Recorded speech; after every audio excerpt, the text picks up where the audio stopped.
What's this? A letter for me. Welcome to another episode of Remember the Great Sports Through the Mail Thursdays. Today I'm going to share with you 3 returns that I just recently got back in the mail. So the first one is postmarked from Chicago, Illinois. And it is from former Chicago White Sox Don Pasqua on 1, also New York Yankee on 2, and a third, 90 Donruss. And I want to say that I did send 4 to him this go around, and he decided to keep 1, which is perfectly fine because these cards are so common that you can find them for next to nothing even still to this day. So very happy to add 1 to his collection. No problem with that at all. Let me tell you about Dan Pasqua, and I'll tell you about his career in baseball. I've always pronounced his name Pasqua. I hope that's right, but maybe I'm wrong, so just to be safe, we'll call him Dan by his first name so I don't mispronounce his name this entire video. But Dan was somebody that grew up in New Jersey, attended high school in New Jersey, and also attended college in New Jersey. And his dream came true in 1982 when he was selected in the 3rd round by the New York Yankees, his hometown team. And Dan was a power-hitting left-handed outfielder. He threw left and batted left. He spent his first year in the minor leagues at 20 years old playing in rookie ball and A-ball for the Yankees, but really came onto the scene in 1983, his second year, where he hit 19 home runs that year for the Yankees affiliate. Well, in 1984, he found himself in Double-A, and he cracked 33 home runs with 91 RBIs that year. Well, 1985, he found his progression, up to Triple-A, and in 78 games, he hit 18 home runs that year, batting .321 for the Yankees Triple-A affiliate. Well, this didn't go unnoticed in New York, and on May 30th, 1985, at 23 years old, he made his major league debut for the Yankees. Well, he would spend 60 games in the majors that year for the Yankees, and as a rookie would hit 9 home runs playing outfield for him. Well, 1986 he found himself back in AAA again for a short period of time, but it was only short as he batted .290 with 6 home runs, and again found himself in 1986 appearing in 102 games for the Yankees that season. Well, in 1987 he started the year in the majors with the Yankees, but he had a little bit of struggles, so he split some time in the minor leagues that year as well. And he actually finished the year with 17 home runs for the Yankees that year. Well, after the 87 season, the Yankees decided to trade him, along with a couple other players, to the White Sox for then veteran pitcher Richard Dotson. Well, Dan would find himself as a starting outfielder for the White Sox, where he appeared in 129 games that year, cracking 20 home runs playing the outfield. Well, 1989, he only appeared in 73 games, and I don't know if that was because it was an injury-related season or he was just simply platooned, but he hit 11 home runs that year for the White Sox. Well, in 1990, he was back to appearing in 112 games that year for the White Sox, and he hit 13 home runs that year playing the outfield and, transitioning a little bit to play first base. Well, coming into the 91 season, this guy named Frank Thomas kind of was taking over at first base, so Dan found himself primarily used as an outfielder that year, and he responded batting a respectable .259 and hitting 18 home runs for the White Sox. Well, in 1992, he would more or less be a part-time platoon-type player, appearing in 93 games that year for the White Sox, of course, being kind of used as a DH, an outfielder, and a first baseman. 1993 would be a very similar season where he would appear in 78 games, primarily off the bench. And then in 1994, the strike-shortened season, he actually would only appear in 11 games. According to his Wikipedia page, he suffered an injury in the 94 season, which was the strike-shortened season, of course. And after his injury, he never had an opportunity to play again in the major leagues. So, post-playing career, Dan actually got a job working for the White Sox, and I don't know if it's like a community relations type of thing or what he does exactly, but I'm pretty sure still to this day he still works for the White Sox. I could be wrong though. So very happy to add Dan to the collection, and again, I apologize if I mispronounced the name. That's the Midwesterner in me. Perhaps I got it right, so definitely correct me if I'm wrong down at the bottom there, and we'll move on to the next one.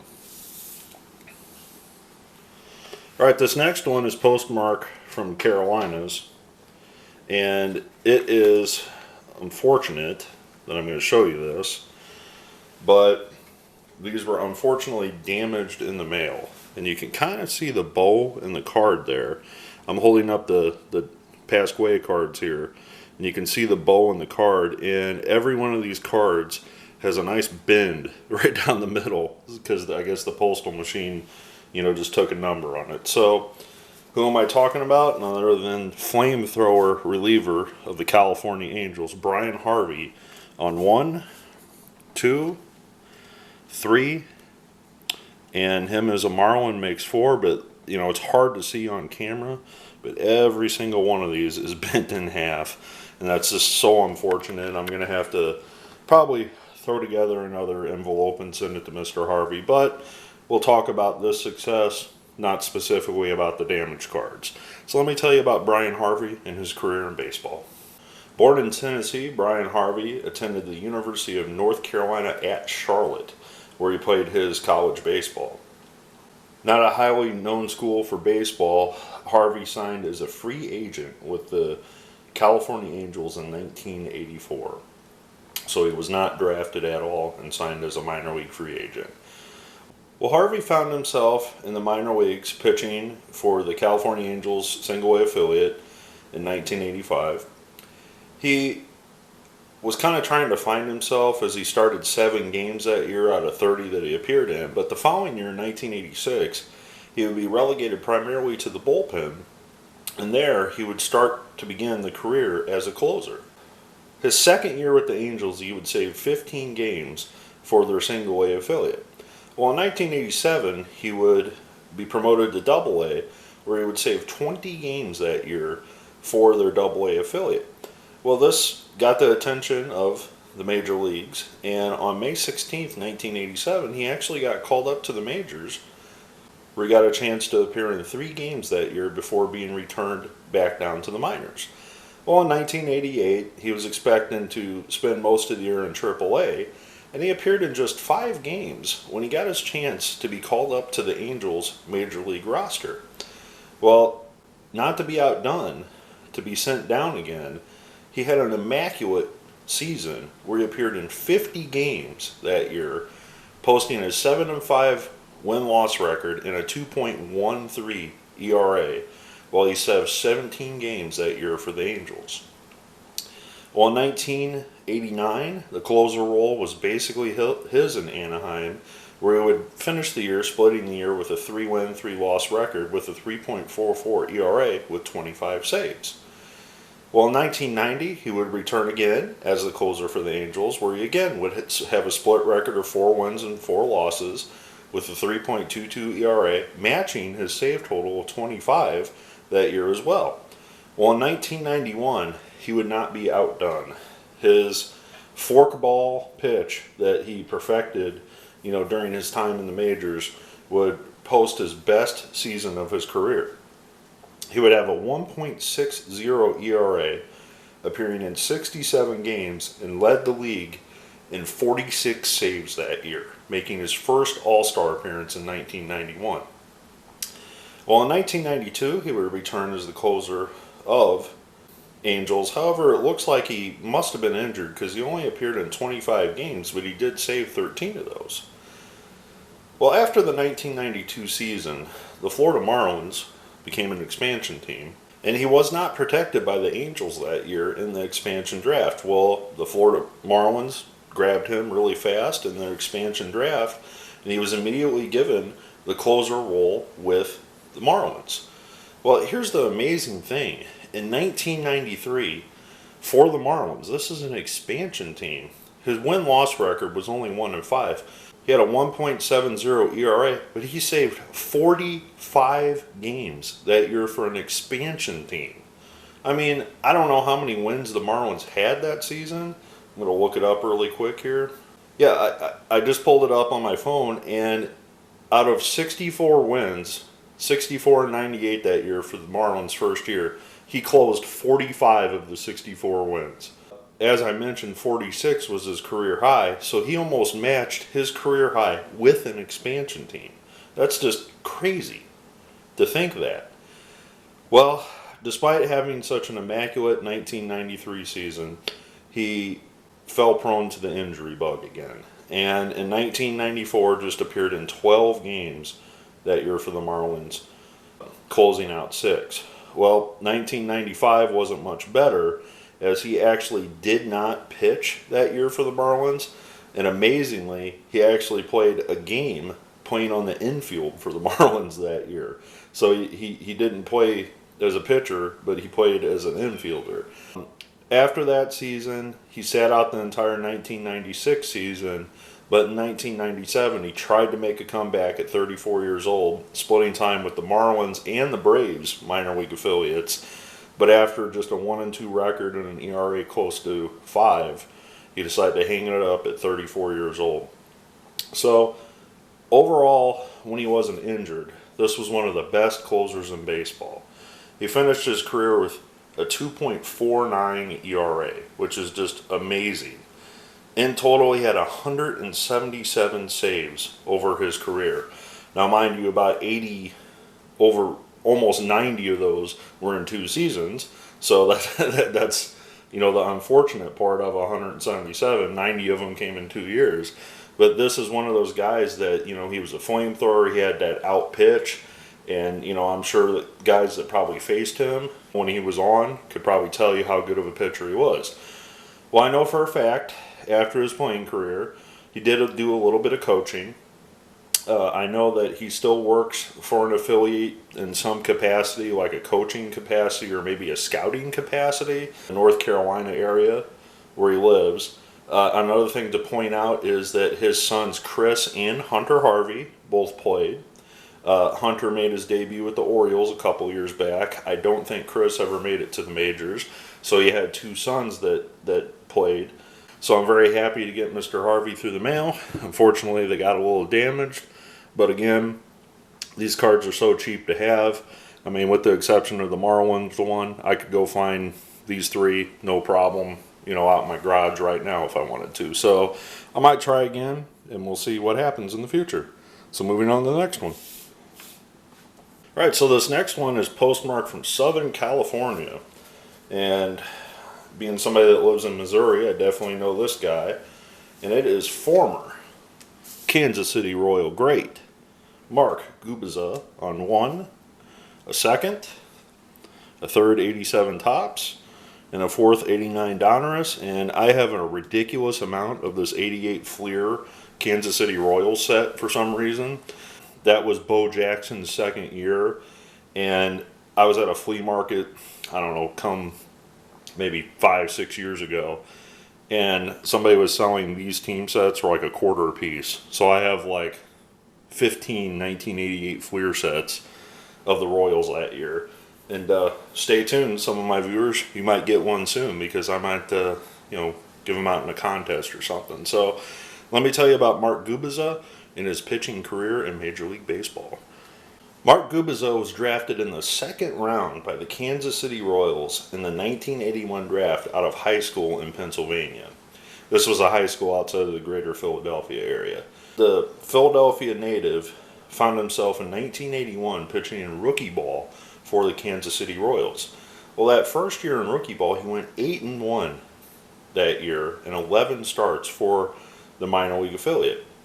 Well, in 1982, he didn't have such a great year, and I don't know if that was because maybe he had an injury, but he only appeared in 11 games that year. Well, in 83, he bounced back and was in Double-A for the Royals, and that year he posted a 14-12 record in 28 starts for their Double-A affiliate.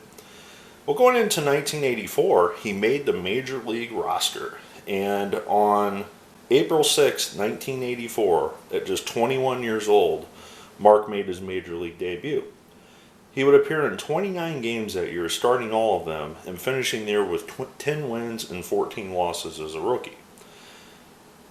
He would repeat the year in 1985 as a starter with the Royals, going 14-10 that year, and appearing in 29 games that year for the Royals. Well, obviously the 85 Royals went to the World Series. Mark, unfortunately, was not able to pitch in the World Series because they went with a four-man rotation, and Mark was unfortunately the fifth man in the rotation in the 85 Royals team. 186, he continued to improve, and he improved his record to 12-6 as a starter for the Royals. 1987, he would win 13 games. Unfortunately, it would drop to 18 losses that year for the Royals. Well, not to be discouraged, going into the 1988 year, he had by far the best season of his career. In 1988, Mark had 20 wins and 8 losses, starting 35 games for the Royals that year, posting a 2.70 ERA. So 20-8, not bad. He would finish third in the Cy Young voting that year. Well, in 1989, he would return to his all-star form, appearing in his second all-star game, winning 15 games and posting 11 losses that year.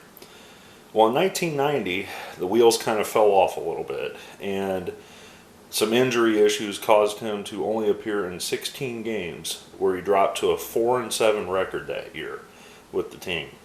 1991 wasn't much better, as he had to split some time appearing in 3 games in AAA, but just posted a 9-12 record after coming off injury. Well, going into the 1992 season, he again started in 18 games, but improved from his 1991 season, going 7-6 with a 3.7 ERA. Well, despite this, the Royals decided in 1993 to move Gubicza to the bullpen, where he appeared in 49 games as a reliever that year.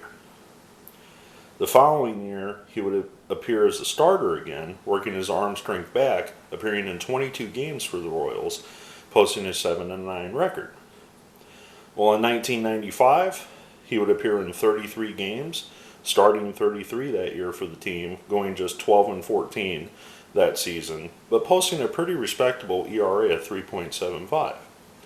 In 1996, he would again return as a starter with the Royals, and he would unfortunately have a very poor season, going 4-12 with a 5 ERA. Well, after the 96 season, the Royals decided to let Gubicza go. And that is when he signed with the California Angels, now known as the Angels of Anaheim or Los Angeles Angels or whatever they're going by nowadays. And he tried to make the best that he could out of his time with the Angels, but unfortunately only appeared in 2 games for them at the major league level, and posting one of those as a loss. And that is the last time he pitched in the major leagues. But it also says in 1998, he was signed with the Los Angeles Dodgers in January of that year. Well, there are no stats in 1998, so I'm guessing he did not make the club out of spring training and then decided to retire as a player. Well, shortly after retiring as a player, Gubicza got involved with the broadcasting team with the Anaheim Angels at the time. That's what they were going by. And ever since then, Gubicza has been a radio/TV guy for the Angels, and still to this day, still works for Bally Sports Network.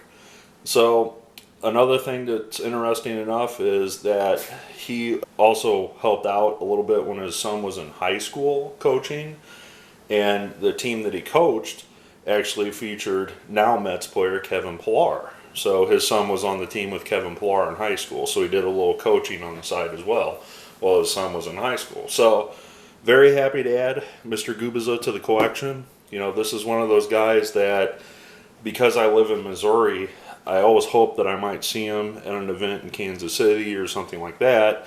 And I think he's just a California native now, and he just may or may not come back to the Kansas City area that often, but I've been hoping one day maybe I get to see him in person, but I figured just sending a couple in the mail might be the best way to get him now. So Very happy to add Mr. Gubicza to the collection, an all-star in his own right, and also adding flamethrower Bryan Harvey, also an all-star to the collection, and adding the home run hitting Dan Pasqua, again, hopefully I'm saying that right, former Yankee and White Sox. Very happy that you joined me for another episode, and as always, happy collecting.